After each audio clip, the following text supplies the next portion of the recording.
আসসালামু আলাইকুম। বাংলার রাঁধুনি রান্নাঘরে সবাইকে স্বাগতম। আবার চলে এলাম আপনাদের মাঝে। আজ নিয়ে এসেছি খুবই মজার, তবে সবাই জানে এই রান্নাটা, তারপর আমি কিভাবে করছি সেটি আপনার সাথে শেয়ার করব। চিংড়ি মাছ দিয়ে পুঁই শাক। চলে এলাম সরাসরি চুলায় একটি ফ্রাই প্যান বসিয়ে 3 টেবিল চামচ পরিমাণ সয়াবিন তেল দিয়ে 2 টেবিল চামচ পরিমাণ পেঁয়াজ অ্যাড করে দিলাম। পেঁয়াজটাকে হালকা করে ভেজে নেব, তবে একদম ব্রাউন করব না।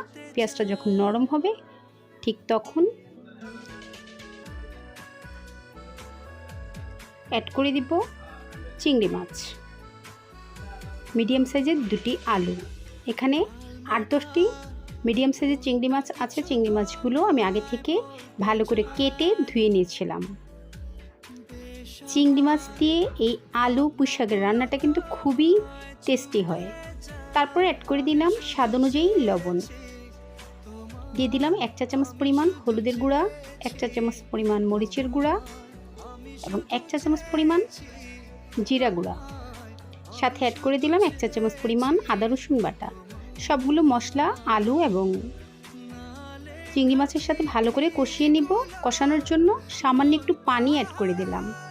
পানি অ্যাড না করলে আপনার শুকনো মশলাগুলো পুড়ে যাওয়ার সম্ভাবনা থাকবে। তারপর 2-3 মিনিটের জন্য ঢেকে দিয়েছিলাম। ঢেকে দেওয়ার পর দেখুন মশলাগুলো একদম তেলের উপর উঠে এসেছে। ঠিক এই পর্যায়ে আমি আগে থেকে কেটে ধুয়ে রাখা পুঁই শাকগুলো অ্যাড করে দিব।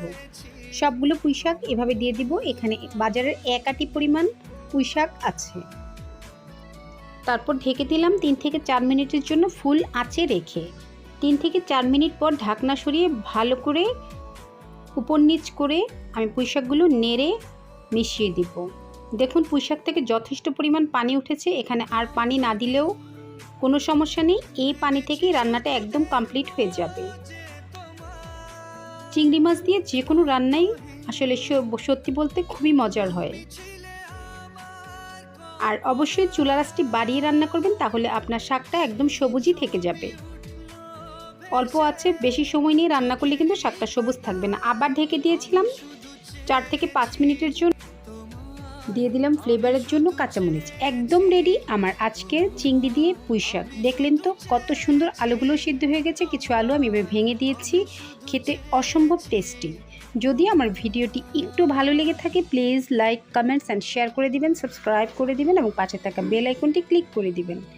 সবাই ভালো থাকবেন, ধন্যবাদ।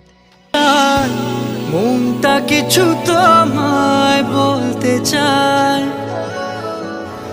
বেশ আমার ভাবনাগুলো